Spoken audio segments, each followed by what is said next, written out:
Bien, nous sommes le 28 août 2014 et je tiens à rendre grâce et gloire à Dieu qui, une fois de plus, depuis le week-end d'avant celui qui vient de passer, m'a sauvé la vie et glorieusement sauvé la vie. Alors bon, malheureusement, je ne peux pas rentrer dans le détail des circonstances dans lesquelles il a dû me sauver la vie, mais je tenais au moins à le préciser encore ici. Et à dire que, par définition, la gravité des circonstances dans lesquelles j'étais m'ont amené à devoir quitter mon domicile pour être sauvée et précisément ça implique que je n'ai pas pu produire autant de documents et de vidéos que ce que je fais d'habitude. Bien sûr, c'était une très grosse attaque de notre ennemi commun avec Dieu, le diable, qui a cherché à utiliser quelqu'un de plus pour m'ôter la vie, dans le seul but de justement empêcher le bon déroulement de mon travail. Vous savez, j'ai l'habitude de le dire, je ne suis pas la seule, nous sommes plusieurs chrétiens à le constater. L'ennemi est celui qui essaie toujours de ternir la qualité de notre travail, de salir la réputation des enfants de Dieu et donc de ternir également leur image. Mais enfin, ça ne m'empêche pas de continuer à rendre grâce et gloire à mon Dieu et à parler des choses extraordinaires qu'il continue à faire pour nous, tous ses enfants, toutes les merveilles, les miracles et prodiges qu'il accomplit pour nous tous, comme il est écrit en Job 5, versets 8 à 9. Et je prends plaisir aussi à rendre grâce et gloire à Dieu, qui a permis, entre-temps, que je puisse être logée chez mon pasteur et ensuite chez un frère en Christ. Et ça a été l'occasion pour nous d'échanges fraternels et chrétiens qui ont été très positifs, enrichissants et édifiants, comme tout ce que Dieu fait, toute la gloire lui en revient. Et j'ai trouvé que quelque chose était suffisamment édifiant pour que je le mentionne ici.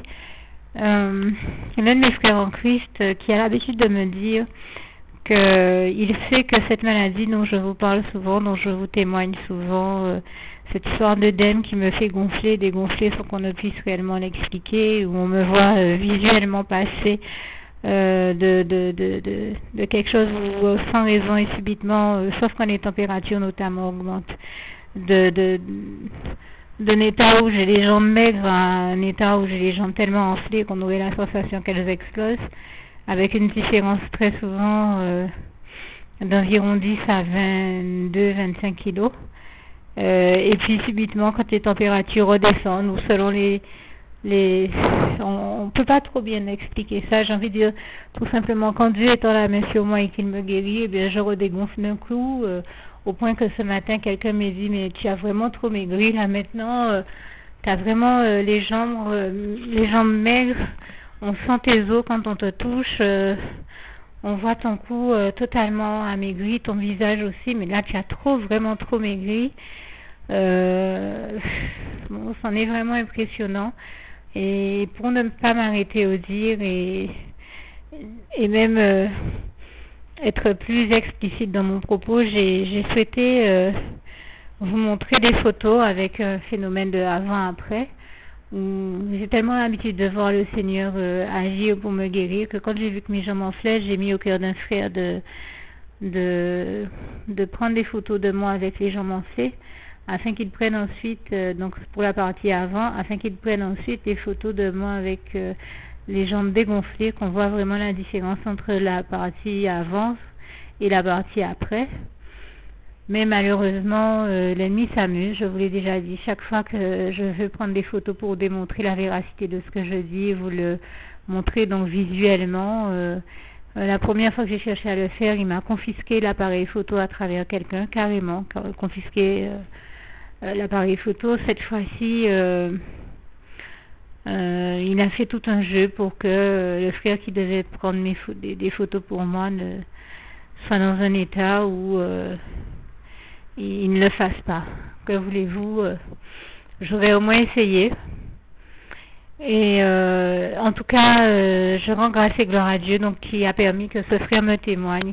Ça fait très longtemps qu'il me dit qu'il sait que c'est le diable que cette maladie n'est rien d'autre qu'une forme d'attaque du diable. Je le sais puisque même les médecins ne l'expliquent pas. Enfin, tout le monde parle d'un phénomène surnaturel. Et tout ce que je peux dire, c'est que j'ai apprécié une chose, c'est que le frère m'a témoigné, que lui-même me l'a dit, qu'il sait que ça vient du diable, parce qu'un jour, après qu'il m'ait dit, après qu'il m'ait accompagné, notamment aux urgences, parce que j'étais malade et tout. Enfin, je ne saurais pas vous dire précisément à quel moment, si c'était ce jour-là ou un autre, parce que on n'est pas rentré dans les détails dans notre conversation, mais il m'a vraiment précisé qu'il sait que ça vient du diable, parce que le diable a menacé de l'attaquer en lui faisant avoir la même maladie que moi. Donc, quand il m'a dit ça, j'ai tout de suite compris.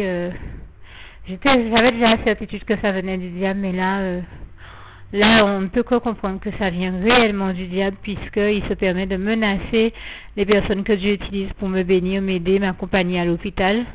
Gens que s'ils continuent à m'aider, eh bien, il les attaque en leur donnant la même maladie, eux aussi.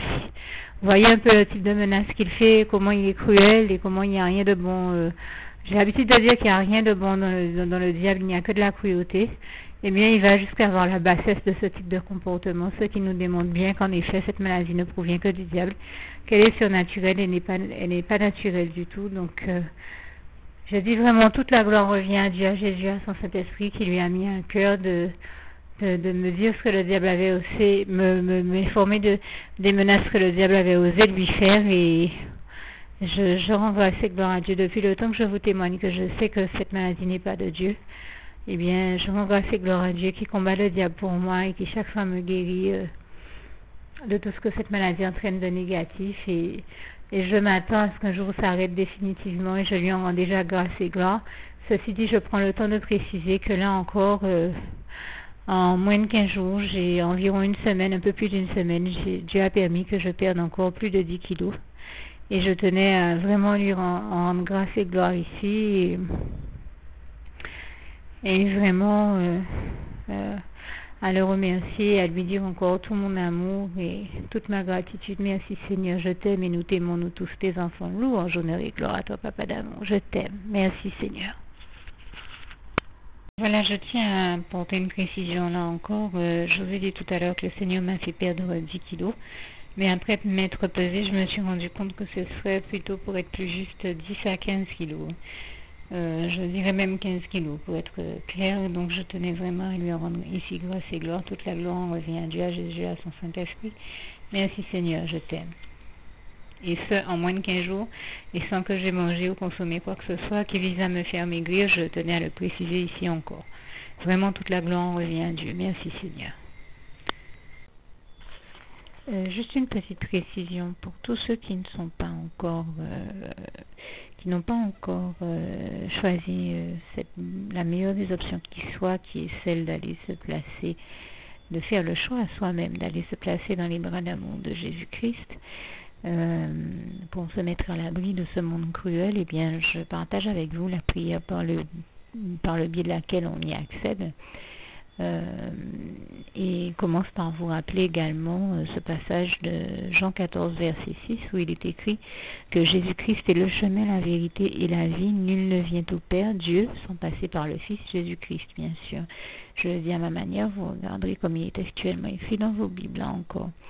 Et donc, n'hésitez pas à ouvrir vos cœurs à Dieu, à Jésus, à son Saint-Esprit, à être sincère avec lui et à lui adresser la prière qui suit, à lui dire tout simplement: Éternel mon Dieu, Seigneur Jésus-Christ, moi, un tel, vous dites votre nom et votre prénom, je t'accepte aujourd'hui comme mon sauveur personnel, le seul maître et roi de ma vie.